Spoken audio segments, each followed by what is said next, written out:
আসছে বাজেটে ঘাটতি থাকছে ২.৫ লাখ কোটি টাকার বেশি। ঋণ নির্ভরতা অর্থনীতিতে চাপ বাড়াবে আশঙ্কা বিশ্লেষকদের।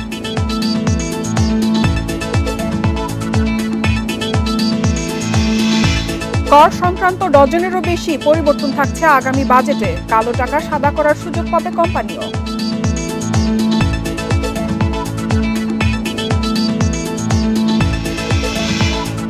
টিসিবির জন্য ৬,০০০ টন মসুর ডাল কিনবে সরকার, ব্যয় ৬০ কোটি টাকা। ক্রয় সংক্রান্ত মন্ত্রিসভা কমিটির অনুমোদন।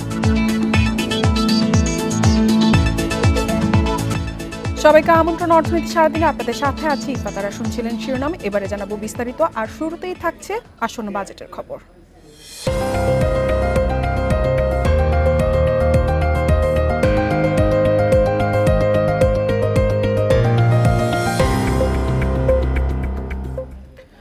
প্রায় ১/৩ মতো অর্থ ধার করে আসছে অর্থ বছরের বাজেট বাস্তবায়নের পরিকল্পনা করছে সরকার। টাকার অঙ্কে এই বাজেট ঘাটতির পরিমাণ ২.৫ লাখ কোটি টাকার বেশি, যা জিডিপির ৫% কিছুটা কম। এর বড় অংশ স্থানীয় ব্যাংকগুলো থেকে ঋণ করে মেটানো হবে। বিশ্লেষকরা বলছেন, ঘাটতি মেটাতে ঋণ নির্ভরতা অর্থনীতিতে চাপ বাড়াবে। আসছে অর্থ বছরের জন্য ৭,৯৬,০০০ কোটি টাকার একটি বাজেট তৈরির পরিকল্পনা করছে অর্থ মন্ত্রণালয়। সেখানে আয়ের লক্ষ্য ৫,৪০,০০০ কোটি টাকার। সে হিসেবে ২,৫৬,০০০ কোটি টাকাই ঘাটতি থেকে যাচ্ছে। চলতি অর্থ বছরের সংশোধিত বাজেটে যা আছে ২,৩৩,৪০০ কোটি টাকা। পরিসংখ্যান বলছে, গত ১৫ বছরে বাজেটের আকার বেড়েছে প্রায় ৭ গুণ, আর ঘাটতি বেড়েছে প্রায় ৯ গুণ। আসছে বাজেটের ঘাটতি মেটাতে ব্যাংক থেকে ১,২০,০০০ কোটি, সঞ্চয়পত্র বিক্রি থেকে ২০,০০০ কোটি টাকা ঋণ নিতে চায় সরকার। আর নিট বিদেশি ঋণের লক্ষ্য প্রায় ১,১৬,০০০ কোটি টাকা। বৈদেশিক সহযোগিতা, সাহায্য আমাদের প্রয়োজন আছে। আমরা তো এখনো আমাদের উন্নয়নগুলো নিজের অর্থে আমাদের কাঙ্ক্ষিত উন্নয়নগুলো করতে পারি না। সেজন্য সেইখানে আপনারা দেখবেন যে আমরা যে লোনগুলো নিচ্ছি, সেই লোনগুলো কি পর্যায়ের লোন, সে আমরা হার্ড লোন কিন্তু নেবার ব্যাপারে একেবারে নিরুৎসাহিত, আমরা সেটা নিচ্ছিও না। অর্থনীতিবিদরা বলছেন, রাজস্ব আয়ের দুর্বলতায় সরকারি ব্যয়ের সক্ষমতা কমছে। তাই জিডিপির অনুপাতে বাজেটের ঋণ ৫% ঘরে থাকলেও পরিশোধের ঝুঁকি বাড়ছে। যে এই ঋণগুলোর টাকাগুলো আমরা যেখানে খাটাই, সেখান থেকে খুব দ্রুত আয় আসার সম্ভাবনার সুযোগ থাকে না। মেগা প্রকল্পগুলো দেখলে পরে এটা পরিষ্কার করে বোঝা যায়। সেহেতু সরকার ক্রমান্বয়ে ঋণের ঝুঁকির মধ্যে যাচ্ছে, দায় দেনার ঝুঁকির মধ্যে যাচ্ছে, এবং আমার হিসাবে এটা ২০২৬ সাল নাগাদ হয়তো আরো বেশি প্রকট হয়ে উঠবে। অর্থাৎ টেকসই ঋণ নীতির যে দরকার বা বৈদেশিক সাহায্য গ্রহণ করার যে নীতি দরকার, সেইটার আমরা কোনো প্রকাশ্য চিহ্ন দেখতে পাচ্ছি না। ঘাটতি পূরণে ঋণ নির্ভরতা কমাতে আগামী অর্থ বছরের বাজেট থেকেই রাজস্ব আহরণ এবং ব্যয় ব্যবস্থাপনায় সংস্কার আনার তাগিদ দিয়েছেন অর্থনীতিবিদরা। Hari Saha, Independent News, Dhaka. আগামী অর্থ বছরের জন্য বাজেটে আয়কর সংক্রান্ত ডজনেরও বেশি পরিবর্তন আনছে জাতীয় রাজস্ব বোর্ড এনবিআর। এর মধ্যে ব্যক্তি শ্রেণীর আয়করের সর্বোচ্চ হার বাড়ানো, পুঁজিবাজারে গেইন ট্যাক্স আরোপ সহ আয় বৃদ্ধির নানা প্রস্তাব থাকবে। সুযোগ থাকবে কালো টাকা সাদা করার। বাতিল হবে ভৌত অবকাঠামো খাতে কর সুবিধা। অল্প কিছু ক্ষেত্রে কমানো হবে কর হার। রাজস্ব বাড়াতে ব্যক্তি করের সর্বোচ্চ হার ৫% বাড়িয়ে ৩০ করার প্রস্তাব করবে এনবিআর। যুক্ত হবে ২০ লাখ টাকার একটি স্ল্যাব। মধ্যবর্তী দুটি স্ল্যাবে টাকার পরিমাণ বাড়বে ১ লাখ করে। শেয়ার বাজারে তালিকাভুক্ত নয় এমন কোম্পানির কর্পোরেট কর কমতে পারে ২.৫%। তবে উল্টে যাবে তালিকাভুক্ত কোম্পানির করের শর্ত। এতে কর হার ২.৫% বেড়ে যেতে পারে। জুস জাতীয় পণ্য উৎপাদনকারী কোম্পানির টার্নওভার কর বেড়ে হতে পারে ৩%। ৫% বাড়বে সমবায় সমিতির কর্পোরেট কর। শেয়ার বাজারে লেনদেন মুনাফায় কর অব্যাহতি বাতিল হচ্ছে। বছরে ৫০ লাখ টাকার বেশি মুনাফা হলে গেইন ট্যাক্স হবে প্রযোজ্য হারেই, অর্থাৎ ব্যক্তির অন্য আয়ের সঙ্গে যুক্ত হবে। পাশাপাশি কোম্পানির উদ্যোক্তা পরিচালকের গেইন ট্যাক্স বেড়ে হবে ১৫%। হাইটেক পার্ক, গভীর সমুদ্র বন্দর সহ ১৪ খাতে অব্যাহতি সুবিধা আর নাও বাড়তে পারে। এ মাসেই শেষ হচ্ছে এসব খাতে ১০ বছর ভিত্তিক কর্পোরেট কর ছাড়ের সুবিধা। যে পরিমাণ এখন এনবিআর রাজস্ব আদায় করে করজনিত, তার প্রায় সমপরিমাণ রাজস্ব আদায়ের সুযোগ আছে। তো এই যে বিপুল পরিমাণ কর ফাঁকি বা কর এড়িয়ে যাওয়ার ঘটনা, কর কমপ্লায়েন্সের ভিতরে আনার ক্ষেত্রে উদ্যোগটাগুলো এখনগুলো কিন্তু খুব বড় রকমের উদ্যোগ আমরা দেখছিলাম। আইটি খাতের কর অব্যাহতি সুবিধা 3 বছর বাড়তে পারে, থাকবে 2027 সাল পর্যন্ত। তবে কমবে তালিকাভুক্ত সেবার সংখ্যা। উৎসে কর 10% বাড়তে পারে সরকারি বিশ্ববিদ্যালয় ও এমপিওভুক্ত প্রতিষ্ঠানের ব্যাংকে জমানো টাকার মুনাফায়। তবে ঋণপত্রের মাধ্যমে ও ঠিকাদারি হিসাবে খাদ্যপণ্য সরবরাহে উৎসে কর কমে অর্ধেক হবে। উৎপাদনশীল খাতকে স্বস্তি দিতে কাঁচামাল সরবরাহে উৎসে কর কমবে। সর্বোচ্চ হার কমে 5% হতে পারে, 1% করে কমতে পারে বাকি 2 ক্ষেত্রেও। কোভিডের পরে পরবর্তীকালীন আপনি লক্ষ্য করেছেন যে ব্যবসা কিন্তু প্রসার ঘটেনি, ব্যবসা কিন্তু ইনভেস্টমেন্ট আসেনি। এখন আমাদের আগামীর জন্য দরকার হচ্ছে ইনভেস্টমেন্টস আরও বাড়ানো। এবার বাড়ছে শর্তযুক্ত সেবার সংখ্যা। বিয়ের জন্য কমিউনিটি সেন্টার ভাড়া সহ 3 ক্ষেত্রে রিটার্ন জমার প্রমাণ দেখানো বাধ্যতামূলক হতে পারে। সবশেষ 2021-22 অর্থ বছরে কালো টাকার মালিকরা সাধারণ ক্ষমা পান। বাজেটে আবারও ফিরছে এই সুবিধা। এবার সুযোগ পাবে কোম্পানিও। কর হতে পারে 15%। Ruhul Amin, independent News, Dhaka. 2024-25 অর্থ বছরের বাজেট নিয়ে আলোচনা করতে আমাদের সঙ্গে যোগ দিয়েছেন পলিসি রিসার্চ ইনস্টিটিউটের নির্বাহী পরিচালক ও অর্থনীতিবিদ doctor Ahsan H Mansur. Ahsan H Mansur, আপনাকে স্বাগত জানাচ্ছি অর্থনীতি সারাদিনের শুরুতেই আপনার কাছে জানতে চাইব, প্রতি বছরই বড় অঙ্কের বাজেট দেওয়া হয় কিন্তু বাস্তবায়ন পুরোপুরি হয় না, এর কারণ কি বলে আপনি মনে করেন? প্রধান কারণটাই হচ্ছে রাজস্বের ব্যর্থতা, যেটা নিয়ে আলোচনা হয়েছে আপনাদের একটু আগেও। রাজস্ব যেহেতু বিশাল ঘাটতি হয়ে যায় প্রতি বছর, প্রায় 40 থেকে 50,000 কোটি 60,000 কোটি টাকা পর্যন্ত, সেই ঘাটতিটার জন্য তখন অটোমেটিক্যালি বাংলাদেশ যেটা হচ্ছে ফাইন্যান্স ডিভিশন, সেখানে তারা ব্যয় হ্রাস করে। তারা প্রত্যেকটা ডিপার্টমেন্ট থেকে কিছু কিছু টাকা সেখান থেকে হ্রাস করে দেয় এবং সেটাকে বিশেষ করে অ্যানুয়াল ডেভেলপমেন্ট প্ল্যানেও অনেক কাটছাট করে ফেলে। এবং সেটার কারণেই আমাদের মানে প্রকৃতপক্ষে ব্যয় করা সম্ভব হয় না, সরকারের সামর্থ্যের বাইরে চলে যায় বাজেটগুলি। তো সেই জন্য সরকারের দুটো অপশন আছে। একটা হচ্ছে যে সবচেয়ে ভালো অপশন হচ্ছে যে রাজস্ব বাড়ানো এবং সেখানে সংস্কার কার্যক্রমে হাত দেওয়া। আর দ্বিতীয় অপশন হচ্ছে বাস্তবসম্মতভাবে বাজেট তৈরি করা, অর্থাৎ অতি উচ্চাভিলাষী রাজস্বের লক্ষ্যমাত্রা না ধরে যেটা সঙ্গতিপূর্ণ বর্তমান প্রশাসনের সাথে যেটা যায়, সেইভাবেই বাজেট টার্গেট বা রাজস্বের লক্ষ্যটাকে নির্ধারণ করা। সেই হলে বাজেটের আকারটা ছোট হয়ে যাবে কিন্তু বাস্তবায়নটা হয়তো সঠিক হবে। আমরা দেখছি যে এবারও ঘাটতি মেটাতে ঋণ নির্ভরতা আরো বাড়ছে, তো এই বিষয়টিকে আপনি কিভাবে দেখছেন? ঋণ নির্ভরতা তো আমাদের বাড়বে, সেটা কিছুটা আমি মেনে নিচ্ছি, কিন্তু আমাদের দুটো জায়গায় ভয়ানক বড় দুর্বলতা আছে। একটা দুর্বলতা হচ্ছে আমাদের অভ্যন্তরীণ যে এই খাত, মানে ব্যাংকিং খাত, যেখান থেকে সরকার ঋণ নেয়, সেই জায়গাটায় প্রচন্ড দুর্বল একটা অবস্থানে আমরা আছি এবং ব্যাংকগুলোর আর্থিক সামর্থ্য নাই সরকারকে এই লক্ষ কোটি টাকা ঋণ দেওয়ার মতো। তো সেইখানে একটা বিশাল ধাক্কা খাচ্ছে বাংলাদেশ সরকার, এবং ফলে ঋণের উপর যে সুদ, সরকার যে সুদ দেয়, সেটা সাধারণত ছিল 5-6%, 7%, এটা এখন বেড়ে 13% হয়ে গেছে। আগামীতে হয়তো আরো বাড়বে, কারণ সরকারকে বড় আকারের ঋণ এই জুন মাসে নিতে হবে এই ট্রেজারি বিল ইস্যু করে। কাজে সেটা একটা বড় সমস্যা। আর দ্বিতীয় সমস্যা হচ্ছে যে আমরা এখনো সেই সনাতনী আমাদের ডেভেলপমেন্ট পার্টনার ডিপেন্ডেন্সিতেই রয়ে গেছি। সেখান থেকে আমরা ঋণ নিচ্ছি, বৈদেশিক সাহায্য নিচ্ছি, সেই সাহায্যটা কিন্তু একটা পরিমাণগতভাবে সীমিত।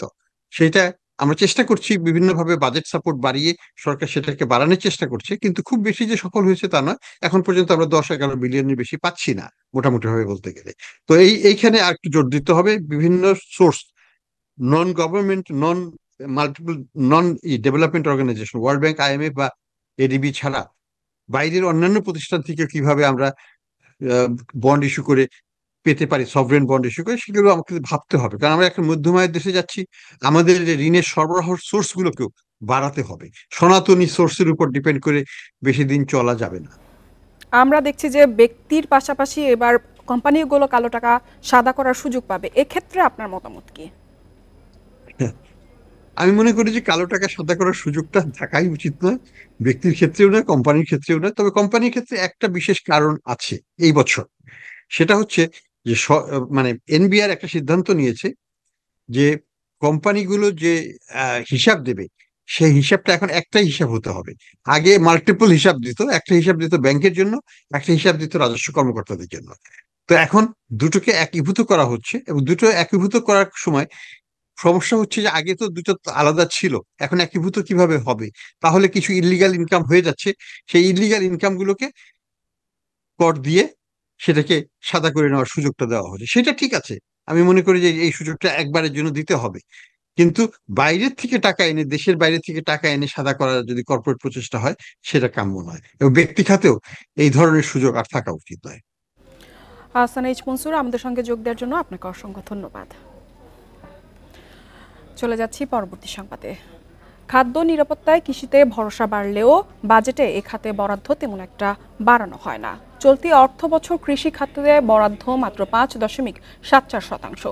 বিশ্লেষকরা বলছেন, জলবায়ু পরিবর্তন সহ নানা চ্যালেঞ্জ মোকাবেলায় বাজেটের কমপক্ষে 10% কৃষি খাতে বরাদ্দ রাখা উচিত। দেশে প্রতি বছর কমছে কৃষি জমি, শিল্প কারখানা নির্মাণ সহ নানা কাজে ব্যবহার হচ্ছে আবাদি জমি। পাশাপাশি বিরূপ আবহাওয়ার কারণে কৃষি খাতের উৎপাদন ব্যাহত হচ্ছে। চলতি অর্থ বছরের বাজেটে কৃষি খাতের বরাদ্দ ছিল মাত্র 5.74%, যা দেশের অর্থনীতিতে এ খাতের প্রত্যক্ষ অবদানের চেয়ে অর্ধেকেরও কম। 2013-14 সালের বাজেটে কৃষি খাতের বরাদ্দ ছিল 11%। গত এক যুগে বাজেটে পরিধি বাড়লেও কৃষিতে বরাদ্দ অর্ধেকে নেমেছে। সামগ্রিক বিবেচনায় কৃষিতে এবার সর্বোচ্চ গুরুত্ব দেওয়া হচ্ছে বলে জানিয়েছেন নীতি নির্ধারকরা। করোনার পর থেকে বিভিন্ন সারের দাম যেগুলো আমরা আমদানি করি সেগুলোর দাম বেড়েছে। দাম বাড়ার সত্ত্বেও আমরা সারের অন্যান্য যে সকল ভর্তুকি কৃষিতে যে আমাদের বরাদ্দ সেটা কমানো হয়নি। বাজেট আসতেছে, এই বাজেটেও কৃষি যথাযথ গুরুত্ব পাবে। বিশ্লেষকরা বলছেন, কৃষি খাতে পর্যাপ্ত বরাদ্দ ও ভর্তুকি নিশ্চিত করতে না পারলে দেশের খাদ্য আমদানি নির্ভরতা ক্রমেই বাড়বে। বাজেটে তাই কৃষি খাতের বরাদ্দ বৃদ্ধির পাশাপাশি জলবায়ু পরিবর্তনের প্রভাব মোকাবেলায় গবেষণায় বরাদ্দ বাড়ানোর পরামর্শ তাদের। আধুনিক চাষাবাদে আরও বেশি করে মনোনিবেশ করতে হবে, এবং সেটা যদি করতে হয় তাহলে কৃষিতে আমাদের বরাদ্দ বাড়াতে হবে, বিনিয়োগ বাড়াতে হবে, কিন্তু প্রকৃত অর্থে তো বিনিয়োগ বাড়ছে না।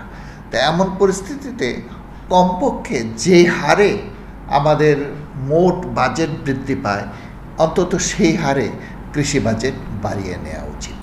অর্থনীতিবিদরা বলছেন, কৃষির উৎপাদন বাড়াতে কৃষকদের সহজে ঋণ দেওয়া ও উন্নত প্রযুক্তির ব্যবস্থা করতে হবে। তাই বাজেটে কৃষি খাতকে সবচেয়ে বেশি গুরুত্ব দেওয়ার পরামর্শ তাদের। Shahid Ahmed, Independent News, Dhaka. টিসিবির জন্য ৬,০০০ টন মসুর ডাল কিনবে সরকার, এতে খরচ হবে ৬০,৪৭,০০,০০০ টাকা। বগুড়ার রায় অ্যাগ্রো ফুড থেকে ডাল কেনার অনুমোদন দিয়েছে সরকারি ক্রয় সংক্রান্ত মন্ত্রিসভা কমিটি। মঙ্গলবার সচিবালয়ে সরকারি ক্রয় সংক্রান্ত মন্ত্রিসভা কমিটির বৈঠকে সংক্রান্ত প্রস্তাবের অনুমোদন দেয়া হয়। এতে সভাপতিত্ব করেন অর্থমন্ত্রী AH মাহমুদ আলী। বৈঠক শেষে মন্ত্রিপরিষদ বিভাগের অতিরিক্ত সচিব জাহেদা পারভিন জানান, রাষ্ট্রীয় চুক্তির মাধ্যমে কাতার, মরক্কো ও সৌদি আরব থেকে ১ লাখ টন সার কেনার অনুমোদন দিয়েছে সরকার। এতে ব্যয় হবে প্রায় ৪০০ কোটি টাকা।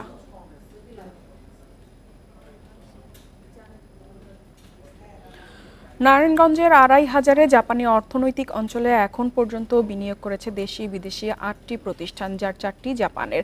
কারখানা নির্মাণে আরও অনেক বিদেশি প্রতিষ্ঠান আলোচনা করছে বলে জানিয়েছে জাপানি অর্থনৈতিক অঞ্চলের ব্যবস্থাপনা পরিচালক তারো কাওয়াসি। বাংলাদেশ অর্থনৈতিক অঞ্চল কর্তৃপক্ষ সুমিমোতো কর্পোরেশন ব্র্যাকের মাঝে কৌশলগত সামাজিক সহযোগিতা নিয়ে এক MOU চুক্তির স্বাক্ষর অনুষ্ঠানে এসব তথ্য জানান। তারও কাওয়াসি বলেন, ভালো যোগাযোগ ব্যবস্থার কারণে বিনিয়োগকারীরা এই অর্থনৈতিক অঞ্চলে বেশ আগ্রহ দেখাচ্ছে। এ সময় অর্থনৈতিক অঞ্চল কর্তৃপক্ষ বেজার নির্বাহী চেয়ারম্যান শেখ ইউসুফ হারুন বলেন, নারায়ণগঞ্জের ২৫০০-এ অন্তত $1 বিলিয়ন বিনিয়োগ হবে। চুক্তি স্বাক্ষর অনুষ্ঠানে ব্র্যাকের নির্বাহী পরিচালক আসিফ সালেহ সহ আরও অনেকে উপস্থিত ছিলেন। এই অর্থনৈতিক অঞ্চলের জন্য দক্ষ কর্মী প্রশিক্ষণ দেবে ব্র্যাক।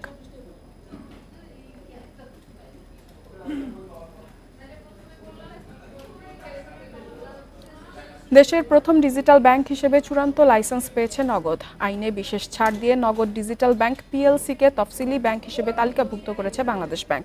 সোমবার বাংলাদেশ ব্যাংক এই সিদ্ধান্ত জানিয়েছে। এর ফলে দেশে ব্যাংকের সংখ্যা বেড়ে দাঁড়ালো ৬২টি।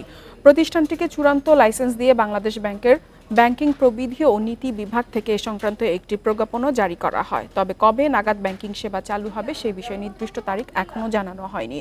নগদ টাকার ব্যবহার কমিয়ে নগদ টাকাবিহীন লেনদেন জনপ্রিয় করতে ডিজিটাল ব্যাংক চালুর সিদ্ধান্ত নেয় সরকার।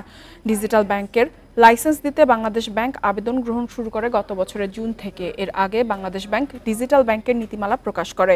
এই লাইসেন্স নিতে 52টি আবেদন করে বিভিন্ন প্রতিষ্ঠান, তবে মাত্র 2টি প্রতিষ্ঠানকে আগ্রহপত্র দেয়া হয়।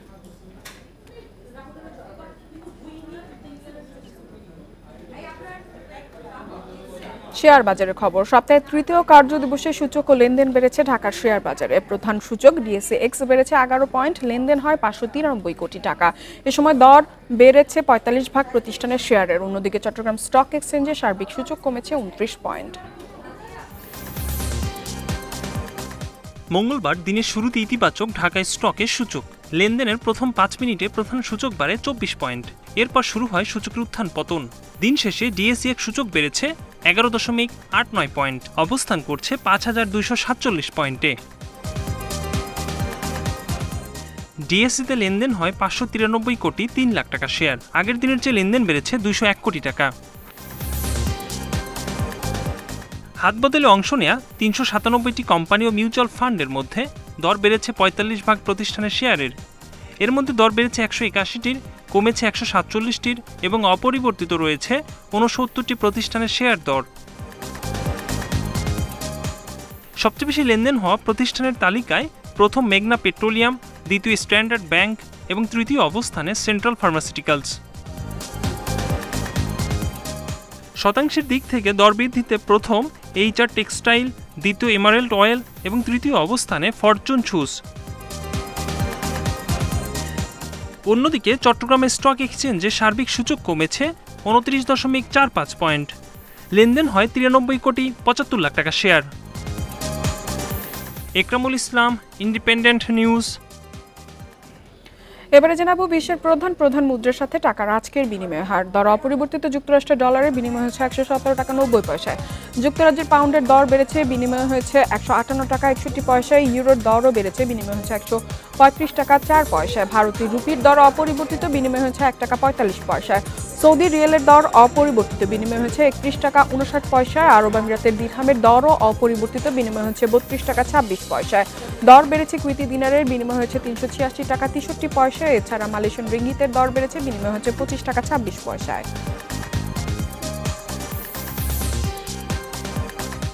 আর এই ছিল অর্থনীতি সারাদিনের আজকের আয়োজনে। ইন্ডিপেন্ডেন্ট টেলিভিশনের সব খবর আরও জানতে চোখ রাখুন ফেসবুক, ইউটিউব এবং এক্সে। আমন্ত্রণ আমাদের পরবর্তী সংবাদে।